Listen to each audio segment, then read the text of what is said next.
Hello Internet, I'm the Disney Brain, and today we're going to wrap up our Dino Charge discussion by taking a closer look at its super season.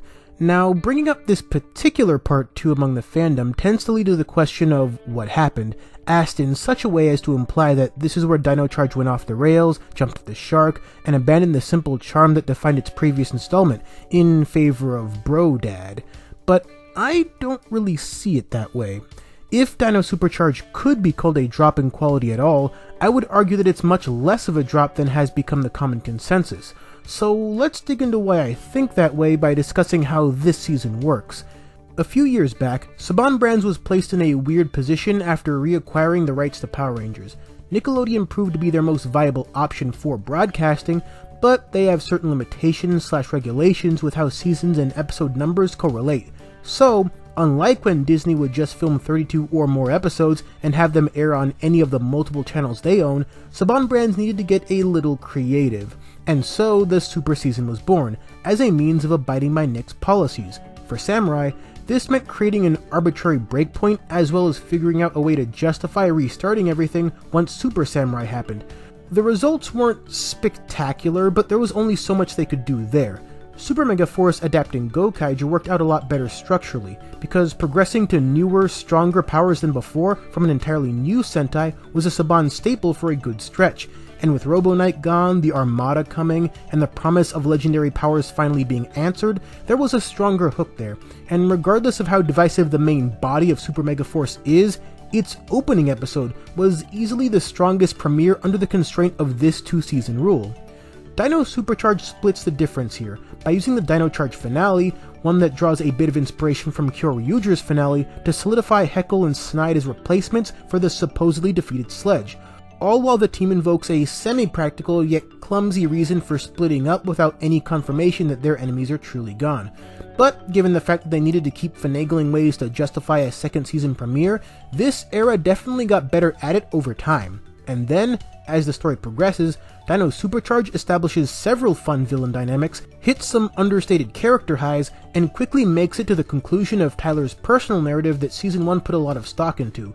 So let's dig into that last point first. What James Navarro means to both Tyler and this season has proven to be a rather sizable point of contention, and that's understandable since it does add fire to the neglectful father narrative Ninja Steel carried forward. That having been said though, let's really discuss what this odd father-son dynamic means. Last time around, we talked about how the Inner Gems were excellent character catalysts. With solid consistency, these MacGuffins did well to highlight the Rangers that earned the right to bond with them, and that's still the case here of James, but for completely different reasons.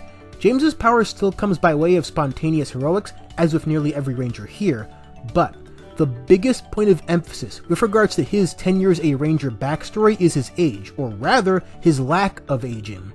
It was only ever this throwaway line in Season 1, because even though Koda and Ivan come from different times, their centuries of stasis makes the experience wildly different.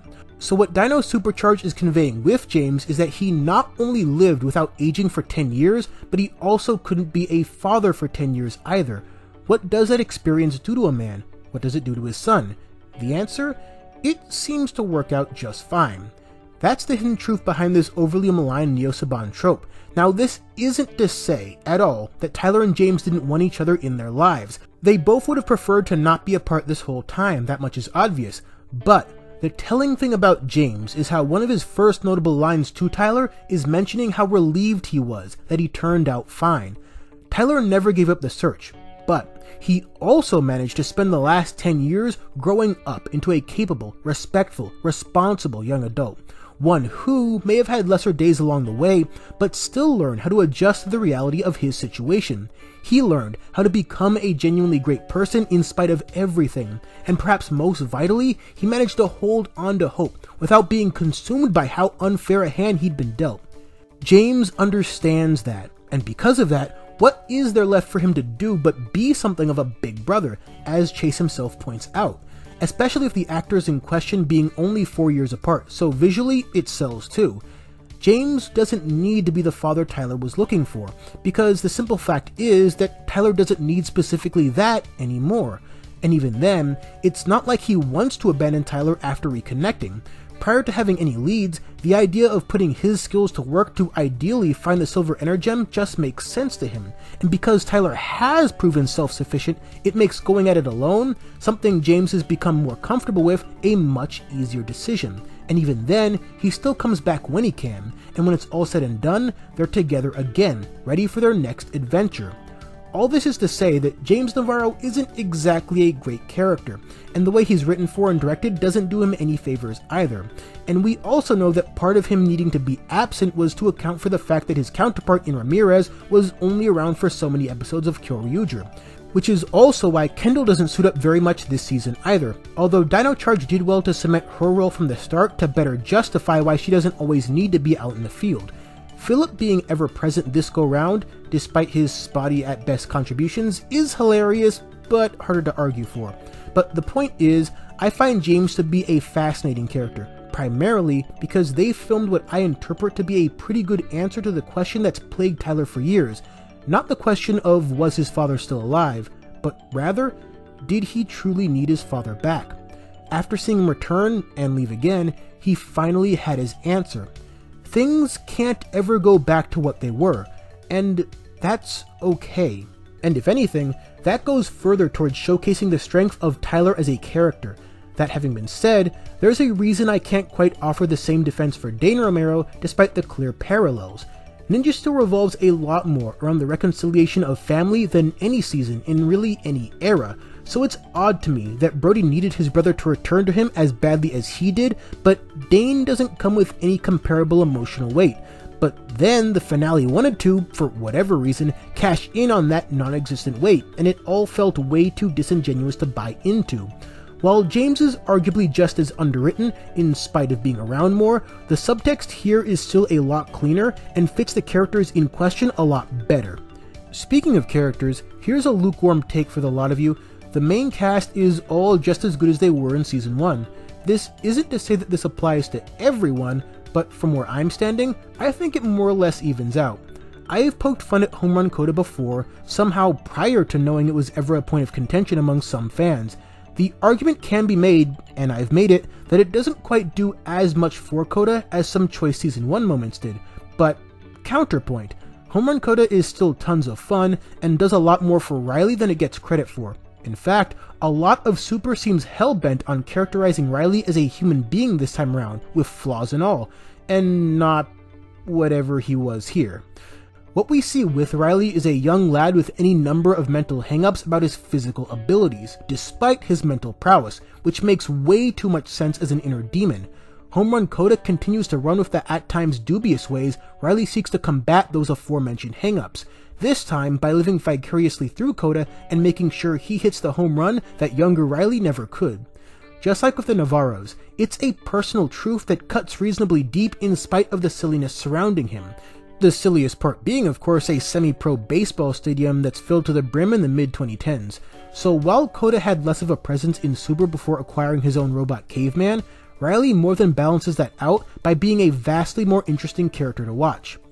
Last time, I talked about Chase and Riley together because that felt like the natural thing to do. But this time, I wanted to discuss Chase alongside Shelby specifically because of how the writers continue to build on their characters. Chase's trials and triumphs with maturity and responsibility are given form this season through Kaylee, a recurring character that becomes his on and off girlfriend. Notice that it presents a unique challenge to Chase compared to times past. Chloe already idolizes her older brother, so struggling to make time for her wasn't a real conflict. His other focus episodes were also more physically demanding in nature, which suits him a lot better. And then with Riley, it was more about him being right than him needing to change, so not really a challenge per se. But with Kaylee, making things right means putting himself in an emotionally vulnerable position, something he doesn't do because he hides behind his good looks and general machismo. Kaylee presents the perfect and most difficult hurdle for Chase to clear, and, at least to me, there is this notable improvement to the way James Davies' acting portrays this compared to episodes past, although it does come off a little weird when factoring in how he used Black Ranger powers to accomplish this, but we'll get back to that later. Shelby largely picks up right where she left off after being last season's revelation, In Season 1, there was this natural progression to the way she continually accomplished things as a person, but Dino Supercharge provides more of an emotional side to that. Winning over Kendall, for example, meant proving herself with knowledge she was certain of. However, that same method won't work with the always wonderful James Galen, returning to father another headstrong ranger, but resolving that pivotal character moment allowed her a greater sense of certainty and even leadership, because it's only after she's so sure of what she wants, now for father's blessings, that she can make things truly official with Tyler.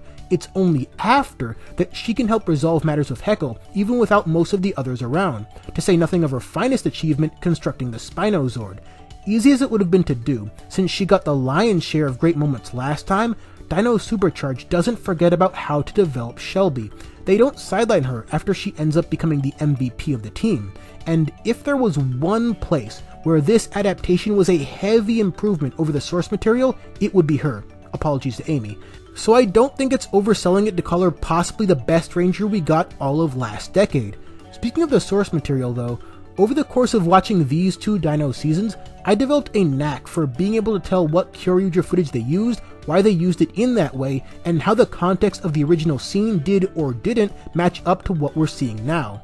This was only amplified in Super, because for those of you who haven't seen Kyoryuger, Torin, who becomes Xenowing here, is more the Keeper equivalent.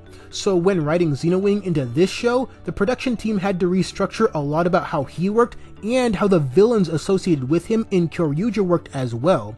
There's an especially neat scene in Silver Secret, in where Doomwing takes control of the silver powers for a spell. They managed to create this scene because there's a part in Kyoryuger where Torin technically dies. Again, Daigo's dad takes his silver powers and the others fight him for a bit. I wanted to highlight that because adapting Sentai into Power Rangers is an incredibly hard job that often gets underappreciated, and the seemingly endless supply of Rangers this time around added another layer of difficulty here. But there are so many interesting things they did, including tying Shelby's final bits of development to the Spinozord, that speak to just how well they made the footage work for them, and not the other way around. I also wanted to bring this up as it pertains to Xenowing, because there's not too much to say about him beyond the context of his late inclusion. What you see is what you get, basically just a 2-episode fast track of the time-tested Lone Warrior arc. His presence is mainly used to add heft to Lord Arcanon and everything he's been doing in the backdrop of this season's conflict, which naturally brings us to the villains of Super. Through Heckle's gradual unmasking, Super begs an important question that its predecessor never thought to ask. Why are Sledge's captives locked up to begin with? And if they're all really just fighting for their freedom, meaning they aren't loyal to Sledge beyond a few cases of Stockholm Syndrome presumably, are some of them actually good people who pissed off the wrong people? The logic would track, since Sledge clearly isn't presented as a type of guy who would exclusively lock up criminals, and if he was, he'd either be a rogue cop or a supposedly righteous bounty hunter, which would beg even more questions about this season's moral underpinnings. It's in that detail, amongst others, that either Dino Charge season mostly fails to fully grasp the implications of their villain hierarchy, with Lord Arcanon running the show, and openly looking to enslave monsters to fight on his behalf. It was a can't-miss chance for this generation's Nauticon, or Waspicable, or one of my favorite monsters of the week, Loyax. But the vast majority of the monsters the Rangers fight barely have a personality or a backstory that lends itself to their situation, which is an odd misstep, because it's pretty hard to buy into Heckle being the only prisoner here defined by his refusal to be evil until forced to do so. It's one major area where the MMPR inspiration had a clear stopping point, because a lot of those monsters were more defined, however marginally, and without as much need to do so. But beyond that, I liked how the villains were utilized here. It was neat how Heckle and Snide's differences were conveyed through their approaches towards problems. Then, Sinjin and Arcanon show up to add both fun and intrigue to this galactic bounty hunter business. And I loved the absurd amount of backstabs and betrayals that came along with it, all leading to this sneaky Sledge cathartically getting one over on his boss. And if Sledge's vacation doesn't sell you on just how wonderful he is, I don't know what to tell you. This man was living his best life before tying the knot, and I fully support it. But there is a nice detail that builds up to this moment as well, a detail that ends up being the most clever use of the underutilized monsters of the week. So when we learn that Sledge is collecting monsters for Arcanon, it presents a question. If Sledge needs these monsters for his bounty hunter quota, Why is he so freely wasting them away fighting the Rangers? Because collecting the Energems was his way out. He saw them as a means towards not being bossed around by anyone anymore. So the second he gets the Dark Energem, he doesn't hesitate to put it to use. And then he sells the entire planet just for good measure. After a globe-trotting bachelor party, he did it. He is now the one who knocks. And further highlighting this good bit of characterization is how Arcanon uses those same monsters. You'll notice that he's the one who is constantly reanimating and reusing them because he's prioritizing the numbers. Just like with Heckle and Snide, the way these two crew bosses operate naturally creates conflict, one that can only be resolved by one side eliminating the other. And Heckle's was a fun bit of redemption that I also enjoyed, while they tried to cram every bit of the Kyoryuger movie into proceedings, minus the suit, sadly. And all of this brings us to the weirdest, wackiest, most balls-to-the-wall season finale we might ever see in Rangers. The first part is pretty good, raising the stakes, building the tension, all things you might expect from a penultimate episode. There is not even really much to discuss about Edge of Extinction, because whatever we haven't already covered speaks for itself. But End of Extinction? I'm recording this right now, and I'm still not sure what to make of it. Where does one even begin? So the Earth is gone? Yeah, that happens, and we have no reason to think it survives being mutilated by the black hole the Dark Energem's destruction creates, because Sledge appears on the other side, but the Earth doesn't.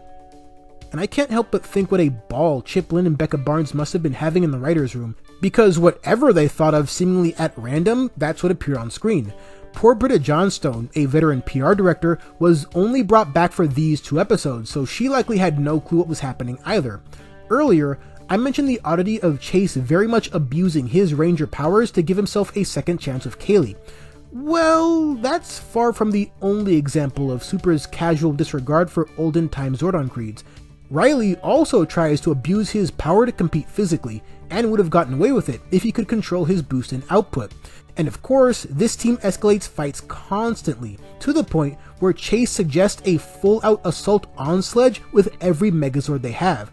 So fast forwarding from there, sending Sledge, his ship, and his entire crew straight into the sun, while bonkers, hardly feels out of place.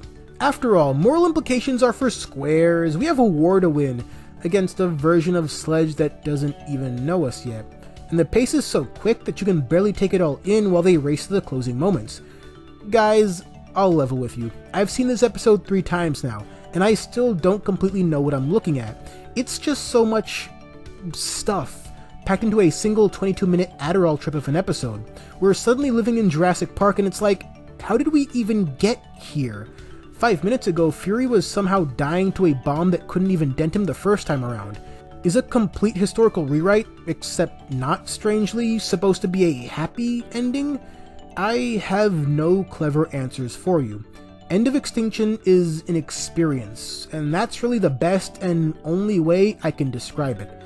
All in all, I find the vast majority of Dino Supercharged to be a fun time with the same impossibly likable cast getting to advance, grow, and understand more about themselves off the heels of Dino Charge. So what is it that makes this super season more divisive than it maybe should be?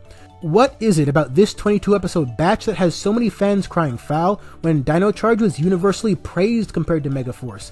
I'm not sure I have a lot of good answers to that one either.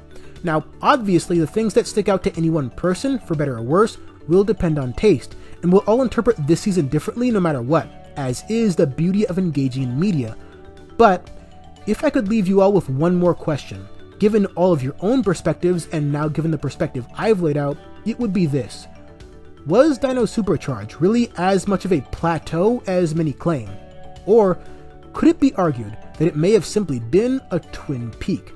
Let me know down below. And speaking of Megaforce, I might just take a second look at that season down the line, because I do think there's a lot more to discuss there than my more comedically inclined original review let on. But until then, thanks for watching.